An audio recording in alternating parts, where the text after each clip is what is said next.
McClellan had spent months building up a massive force of 121,000 soldiers, equipped with 14,000 horses, 1,150 supply wagons, 44 cannons, and ample ammunition. It was one of the most formidable armies of the 19th century. Yet, despite this overwhelming strength, McClellan seemed hesitant to engage the enemy. Lincoln finally confronted him, demanding, "What's your purpose? We have to fight. I'm fed up with you." Under pressure, McClellan finally moved his army toward Richmond, the Confederate capital. However, the campaign quickly ran into trouble. The Union forces discovered that their maps were outdated, and the path to Richmond was riddled with swamps. Many troops got lost. Progress slowed to a crawl. When McClellan's army finally neared Richmond, the Confederate forces, led by General Robert E. Lee, executed a clever ruse. They made it appear as though they had a much larger army than they actually did. McClellan, already cautious by nature, fell for the trick. Despite having a numerical advantage, he decided to halt his advance and call for reinforcements, fearing he was outmatched. While McClellan's army was bogged down in Virginia, another Union general was making headlines in the West. Ulysses S. Grant, a relatively unknown commander at the time, was winning a series of battles in Tennessee and Kentucky. His successes began to overshadow McClellan's inaction, and Grant's name started to rise in prominence. Meanwhile, the Confederate Army was facing its own challenges. The one-year enlistment period for many Southern soldiers was coming to an end, and men were preparing to return home. To address this, Confederate President Jefferson Davis issued 3 new laws, extending military service to 3 years, requiring all white males aged 18 to 35 years old, and exempting only those who owned 20 or more slaves. This last provision highlighted a stark contrast in Southern society. Poor white men, who couldn't afford slaves, were forced to fight to preserve slavery for the wealthy elite who owned them. Yet, many of these poor soldiers didn't rebel against the system. Instead, they clung to the hope that one day they, too, might become wealthy enough to own slaves. This twisted logic kept them fighting, even as the war dragged on.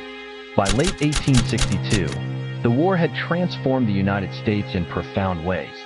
McClellan's army remained stuck in the swamps of Virginia, while Grant's forces continued to make gains in the West.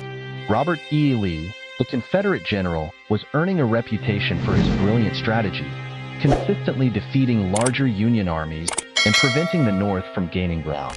The South also attempted to leverage its economic power by cutting off cotton exports to Europe, hoping to pressure Britain and France into supporting the Confederacy. They even burned 2.5 million bales of cotton to create a shortage, but this gamble failed to bring the foreign intervention they had hoped for. Meanwhile, the North faced its own internal struggles. Slaves in the South began escaping to Union lines in large numbers, seeking freedom. While Lincoln had repealed the law requiring escaped slaves to be returned to their owners, he had yet to issue an official proclamation abolishing slavery. Lincoln was cautious, fearing that such a move might push border states to join the Confederacy.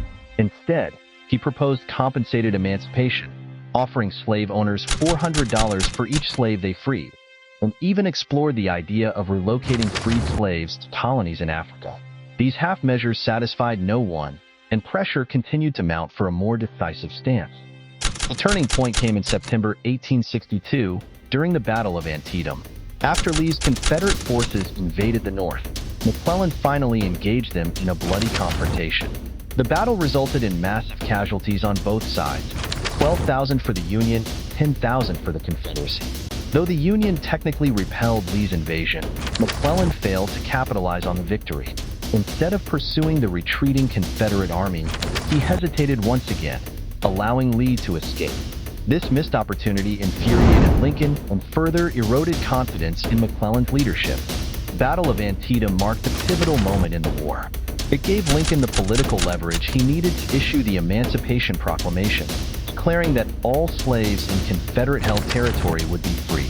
While this didn't immediately end slavery, it transformed the war's purpose, aligning the Union's cause with the abolition of slavery and preventing European powers from supporting the Confederacy. As the war entered its next phase, the question remained: what would McClellan do next? Indecision and reluctance to fight had already cost the Union valuable time and resources. With Grant rising in the west and Lee continuing to outmaneuver Union forces in the east, Civil War was far from over. The stage was set for even greater bloodshed and dramatic turns in the conflict that would reshape the nation.